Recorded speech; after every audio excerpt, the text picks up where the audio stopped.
fêter. Aujourd'hui, nous tous nous rassembler, nous tous nous joindre ensemble pour nous faire ensemble, nous l'indépendance. Michael desinfiziert seine Schuhe. Wir gehen jetzt in diesen Kauriwald.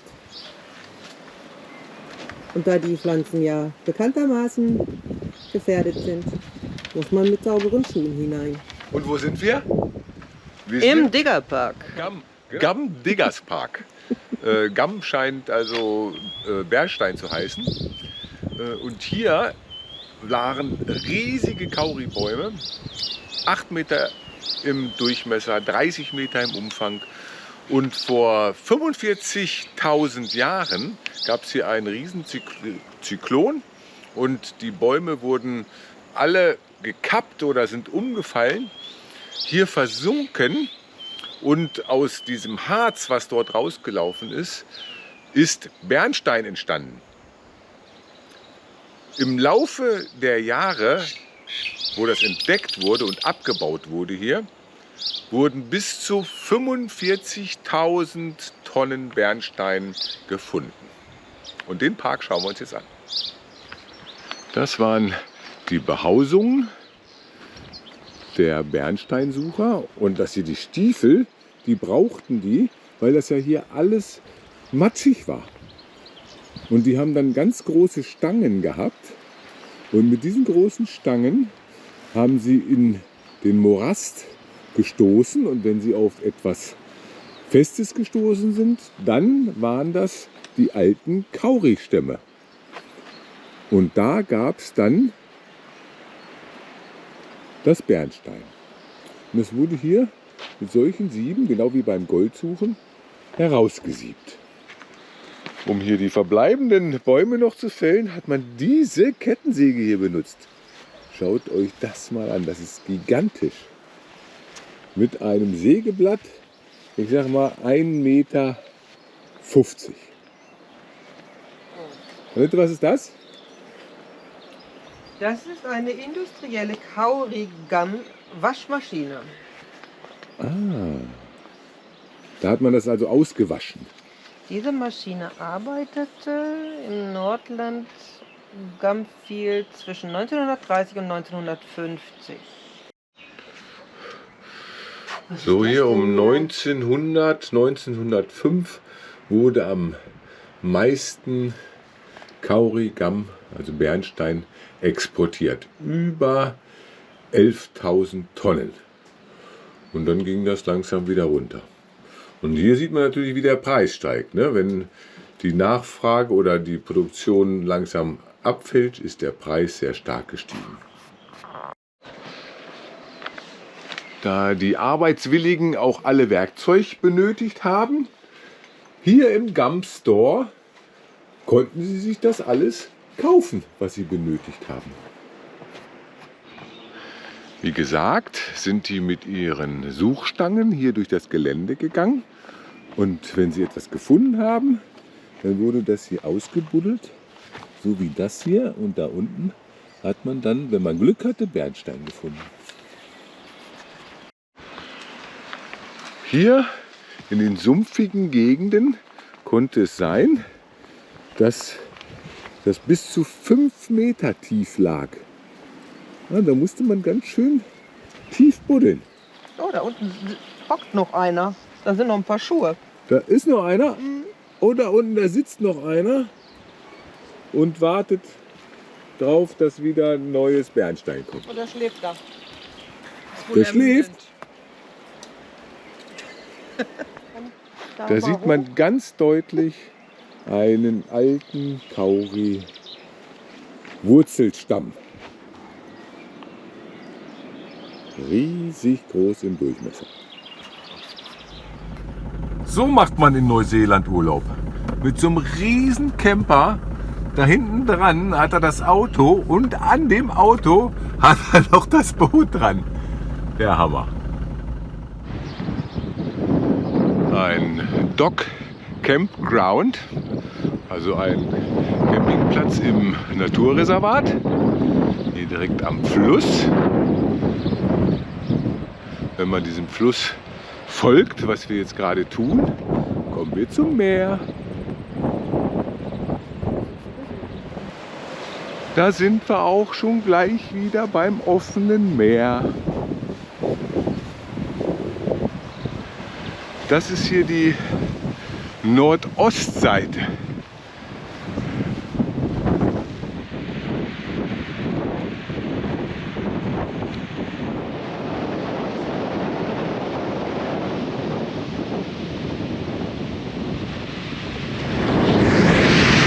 Ich würde sagen, das Wasser hat 20 Grad.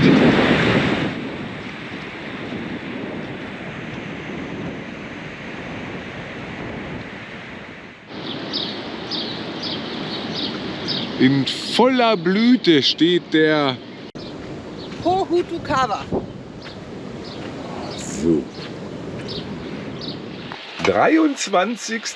Dezember 2023. Wie ihr es vielleicht hören könnt, wir haben Wetter wie in Deutschland. Es regnet. Und es ist nur geringfügig wärmer als in Deutschland. Annette meinte, es ist geringfügig wärmer. Wir gucken mal hier auf das Thermometer. Wir haben hier drinnen 23 und draußen sind 21 Grad. Also Aber es fühlt sich viel kälter an. Aber Gott sei Dank sitzen wir im Trockenen, ne? Und haben ein leckeres Frühstück.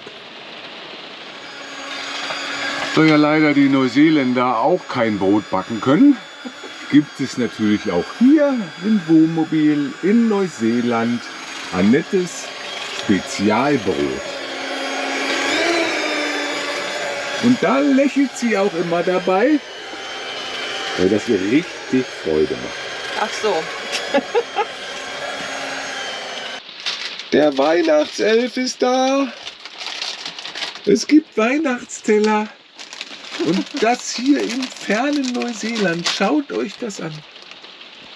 Leider, wenn ihr rausguckt, regnet es immer noch. Unser Festmahl heute. Da 2 kleine Steaks. Bohnen. Ja, also wir wollen heute hier draußen essen. Es ist nicht ganz so warm und es regnet auch wieder. Wie immer, wenn wir uns draußen hinsetzen. Aber wir erdulden das. Ja, wir versuchen das mal. Es ist der 24. Dezember. Ja, Welches Jahr? 2023. Okay. Wenn die so weitermachen, ne? Mit diesem Wettergott hier, den es gibt. Ich meine, anscheinend sind wir ja die Einzigen, die hier frieren, weil die anderen laufen hier auch im Bikini rum.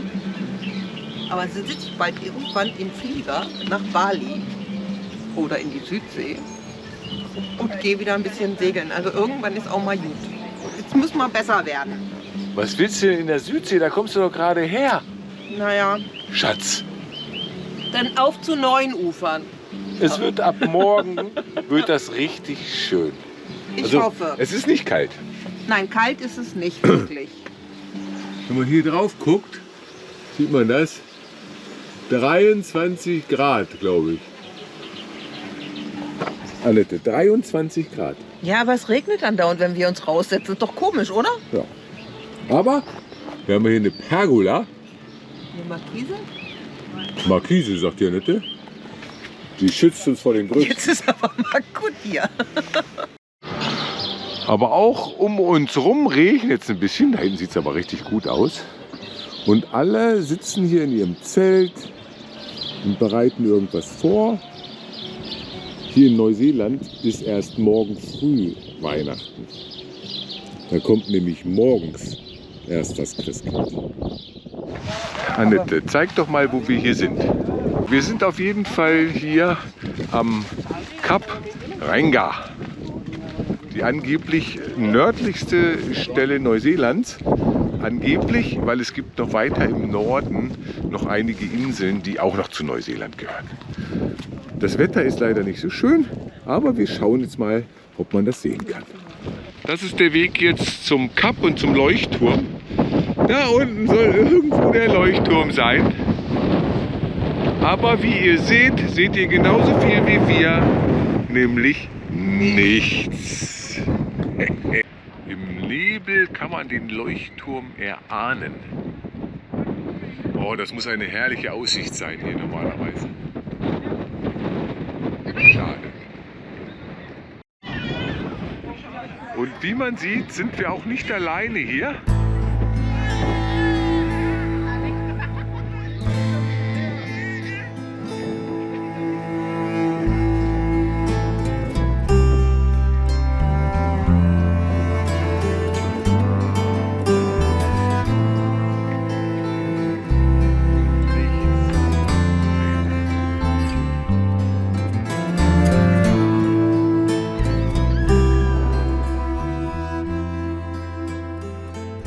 Da konnten wir mal ein paar Sekunden das Meer sehen.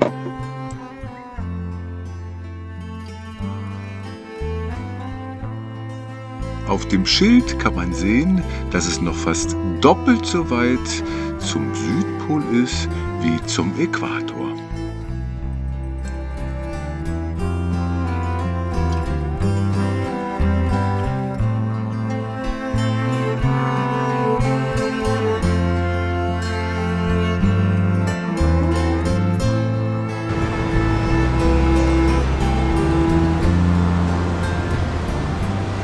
Ein Austerfischer, Oystercatcher.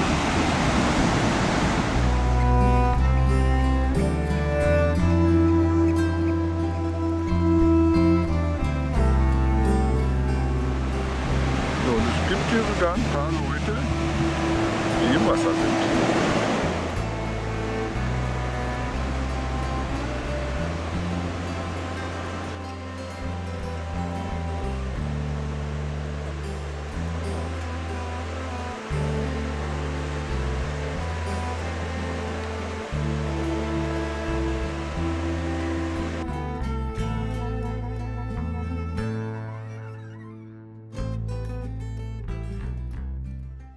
In Neuseeland ist ja so vieles verboten. Aber mit dem Auto am Strand langfahren, das macht hier fast jeder. Es ist wie auf der Autobahn.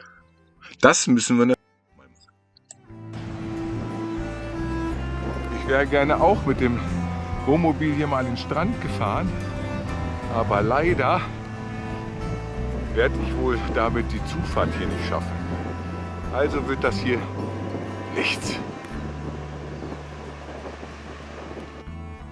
Vor uns die berühmten großen Sanddünen von Nordneuseeland. Da wollen wir jetzt hin zum Sanddünensurfen.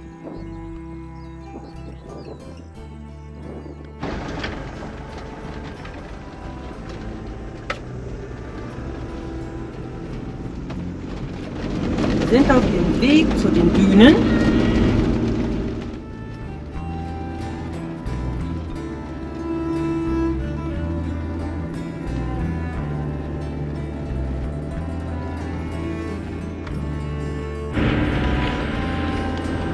Die Gravel Road zieht sich vorbei an Feldern mit Rindern und Schafen, so wie man das von Neuseeland eigentlich erwartet.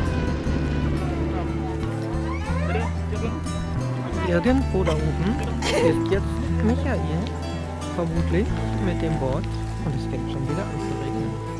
Nicht ganz schön. Und will da die Düne runtersausen. Da geht's jetzt hoch zum Dünensurfen. Da bin ich ja mal gespannt. Hoffentlich regnet das nicht wieder. Gerade gab es nämlich einen Regenschauer. Das sieht ja nicht so lustig aus. Oben bin ich jetzt schon mal.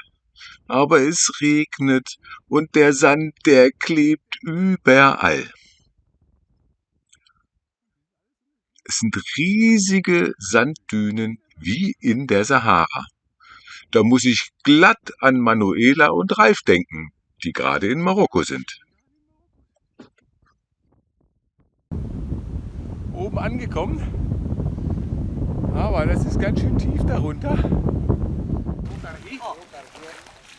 ਉਹ ਲਿਫਾਫੇ ਚੱਕੀ ਲਓ ਚੰਗੇ ਚੀਜ਼ ਬਣ ਕੇ ਉਹਨੇ ਕਿਹਾ ਇੱਕ ਲੈ ਲਓ 2 ਲਿਫਾਫੇ ਲੈ ਜਾਏ ਭੈਣ ਚੋਦ ਉਹ ਨਹੀਂ ਉਹ ਮੰਮੀ ਕਹੀ ਜਾਂਦੀ ਸੀ ਕਹਿੰਦੇ ਪਹਿਲਾਂ ਨਹੀਂ ਲਿਫਾਫੇ ਬਹੁਤ ਵਧੀਆ So ein schöner Platz und wir können das nicht so richtig genießen. Wir stehen da vorne links, aber es regnet und regnet. Es hat aufgehört zu regnen und wir gehen zum Strand. Und da hinten ist schon das Meer mit Sanddünen.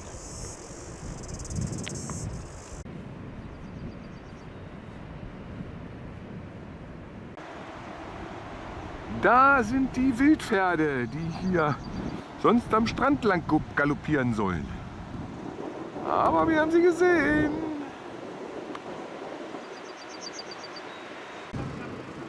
Leider ist auch das Neuseeland. Da kann man halt hier überall mit seinem Vehikel langfahren. Passt irgendwie mit dem Naturschutz nicht überein.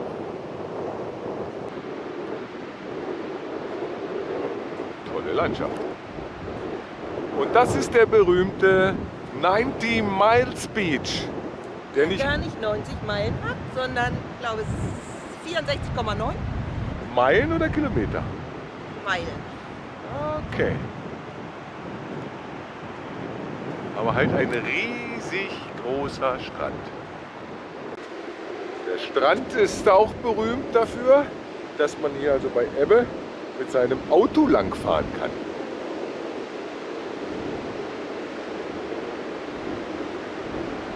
Und wenn man jetzt in diese Richtung schaut, da muss dann irgendwann Australien kommen.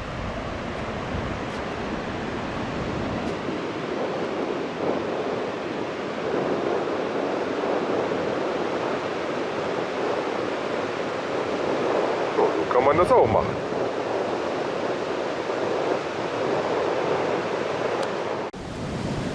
Das sind hier richtig viele Muscheln. So richtig schöne Muscheln.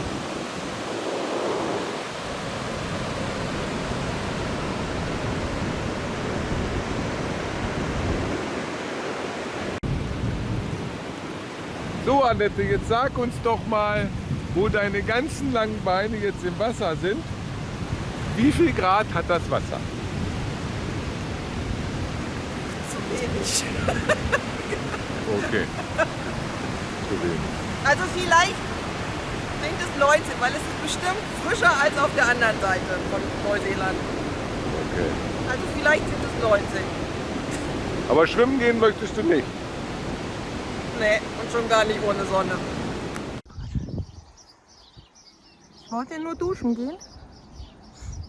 Und gerade als ich hier oben ankomme, sehe ich Wildpferde im Vorgarten. Total schön.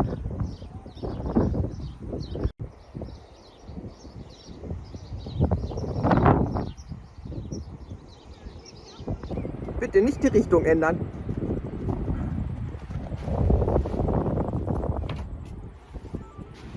Na Mensch, das war doch mal nett, oder? Er guckt sich schon mal die Annette aus. Für einen heißen Ritt, ja ganz toll. Upsa. Ui, was ist denn mit dem los? Was will der denn hier? Die ist doch gar keine Stute. Geh mal lieber weiter. Nein, ich möchte dich nicht. Ich möchte dich nicht. Ich habe Angst vor Pferden. Es Geh- tut mir leid, ich habe Angst vor Pferden. Geh mal lieber weiter. Geh mal woanders hin, bitte. Tut mir... Nein? No. Ich gehe rein. Was soll ich denn jetzt hier ändern? Also hier ist das Wildpferd ist jetzt hier direkt auf unserer Terrasse mittlerweile. Und ich möchte ihn nicht haben. Bitte nicht. Was? 26. Dezember. Na, ihr seht es ja, wie das Wetter ist. Wieder mal im Wohnmobil gefrühstückt.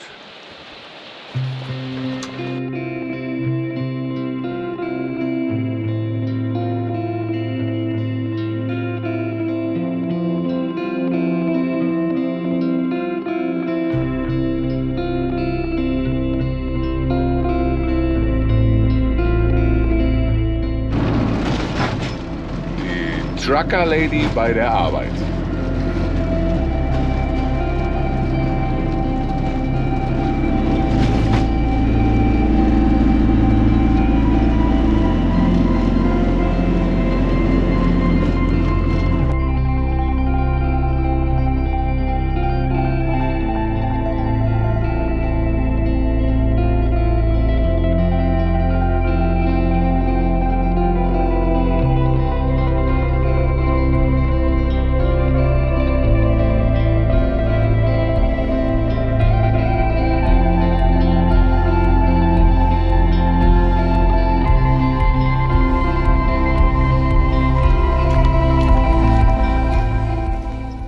Neuseelands großes Problem, die Müllentsorgung.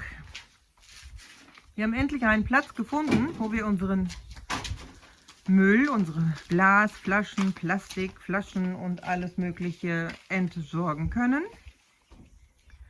Hier ist Landfilling ganz groß geschrieben. Das Land, das so um den Naturschutz kämpft, macht Landfilling. Unglaublich. Einfach verbuddeln. Hier ist für Ankermilch. Da hat einer nicht so gut gemacht. Da hat einer nicht so gut gemacht. Bottles. Und wo gibt's Pappe? Ja. Karton.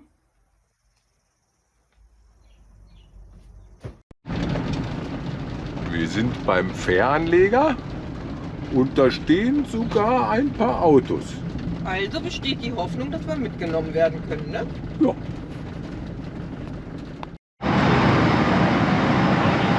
Und schon sind wir auf der Fähre. Und los geht's. Zappeli. Bis da drüben hin fährt die Fähre.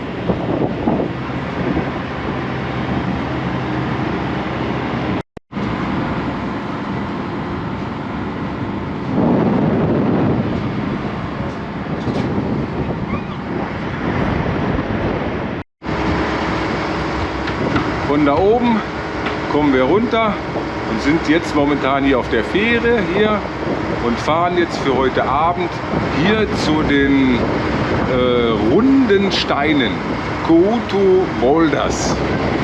Da werden wir bestimmt einen Übernachtungsplatz finden. Da sind wir auch gleich schon am anderen Ufer. Hier noch an der Steuerbordtonne vorbei. Und dann ist da hinten die Anlegestelle.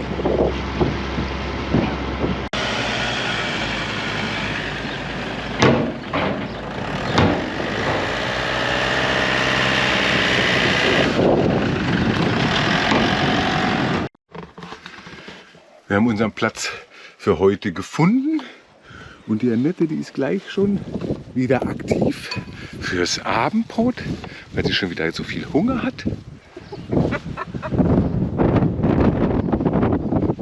Und hier auf dieser Wiese stehen wir.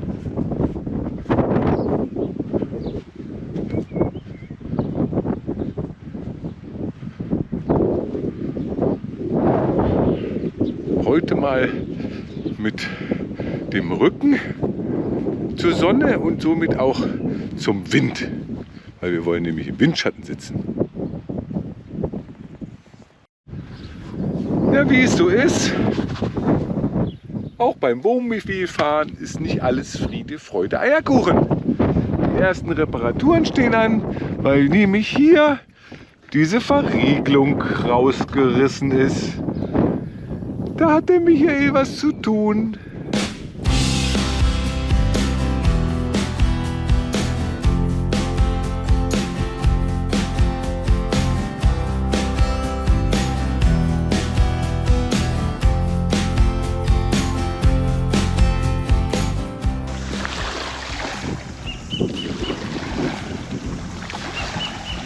Da oben haben wir heute die Nacht verbracht. Jetzt suchen wir Steine. runde Steine. Die soll es hier irgendwo geben.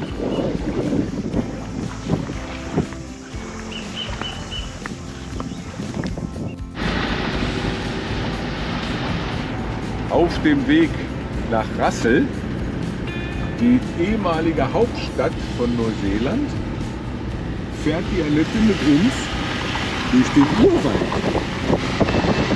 Oh, was für riesige Fahnen.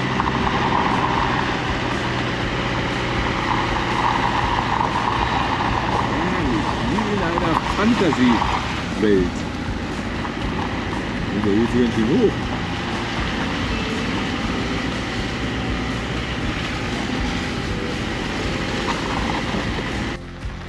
Da kommt sie.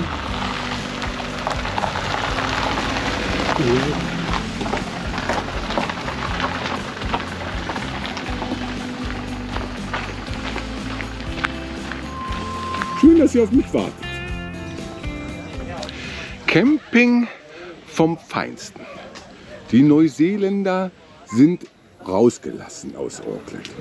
Jetzt haben wir unseren Platz hier bezogen, einen Top 10 Holiday Park. So, und das guckt euch jetzt an. Also ich mache jetzt mal so einen Schwenk. Also da fangen wir mal an. So sieht das jetzt hier aus. Direkt von unserem Tisch aus sind gefühlt 100.000 Nachbarn. Ach, ist das schön. Aber auch die Natur ist hier. Guck mal, es gibt Enten. Und die hat einen Keks geklaut. Jetzt aber los. Jetzt aber los. Wir sind in Russell, die ehemalige Hauptstadt von Neuseeland. Also ein ziemlich altes Städtchen und auch wirklich richtig nett. Eine schöne Promenade gibt es hier mit alten Häusern und neuen Häusern.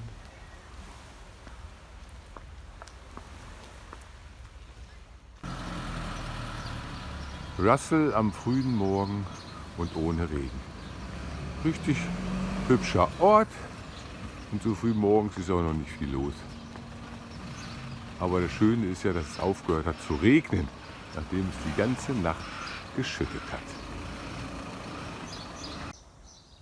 Abseits der Hafenpromenade sind hier auch sehr schöne Häuschen. Und das steht leer, was du gerade hattest.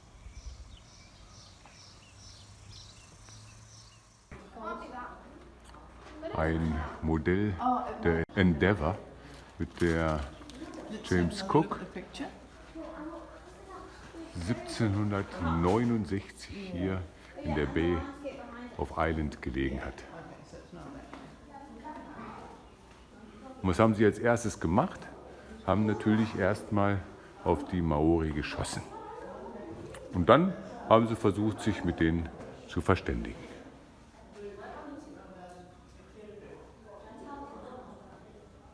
Mit dem Ding, also das ist ein Modell 1:5, sind sie bis hierher gesegelt.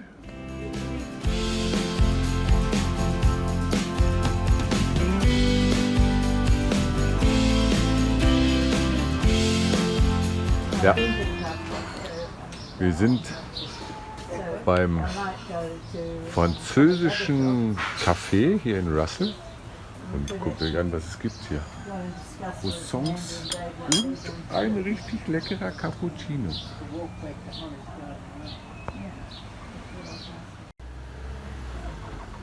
Die älteste anglikanische Kirche in Neuseeland von 1835.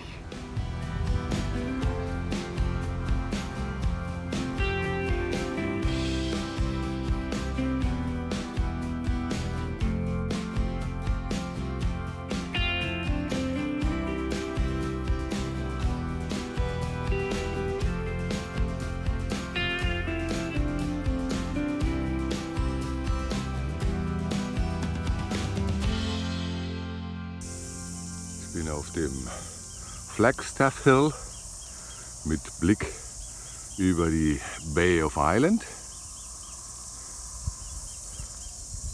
Ja, ist kein Wunder, dass der Cook hier gelandet ist. Das ist ja wirklich sehr geschützte Ecken. Und das ist hier also der berühmte Fahnenmast den nach 1940 der maorische Häuptling dreimal gefällt hat, weil er unzufrieden war, was die Engländer versucht haben, den Maori hier aufzudrücken und wie sie das gelebt haben. Da unten liegt Rassel. Hier oben sieht man mal, wie viele Boote hier doch sind. Tolle Geräuschkulisse hier heute.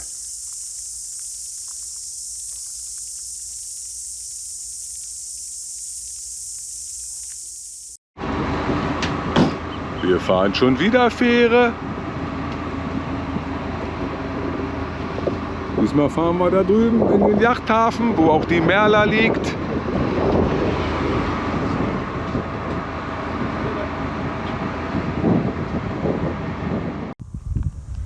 Da haben wir doch tatsächlich die Merla wiedergefunden. Mit Nelly und Allan. Da liegen sie. Jetzt gehen wir endlich mal wieder auf ein Schiff. Endlich haben die Spielhaie hier wieder was zu spielen. Brandy Dog Day auf der Merla. Bekannt ist Bahia für seine Austern und wir nehmen einmal eine Auswahl von 6 zu uns und wollen mal schauen, ob uns die vielleicht schmecken. So, Annette. Wir lassen uns überraschen, ja. Schlürft das mal alles so in einem. Was macht sie denn jetzt? Ich kann nicht mehr so lange, weil ich ist ja... Geht nicht. Muss man doch... Ne, so wird das nicht. Muss man doch mit der Gabel essen, ne? Ja.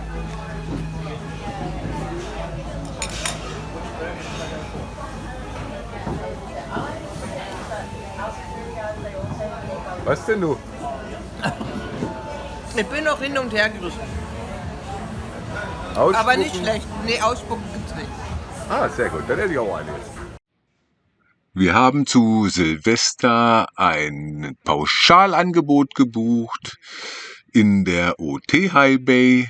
Zuerst geht es dorthin und dort in der Bucht gibt es ein Buffet mit Live-Musik und Tanz.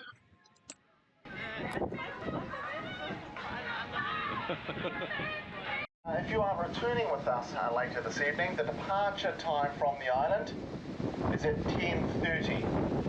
If you the white route, there is entertainment in there this evening, food, beverages. Please drink responsibly. Wir fahren durch die Bay of Island. Sehr schönes Wasser hier. Für uns ein bisschen zu kalt.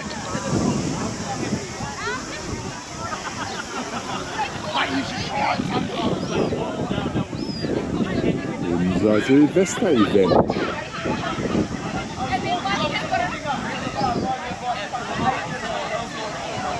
Otihai Bay.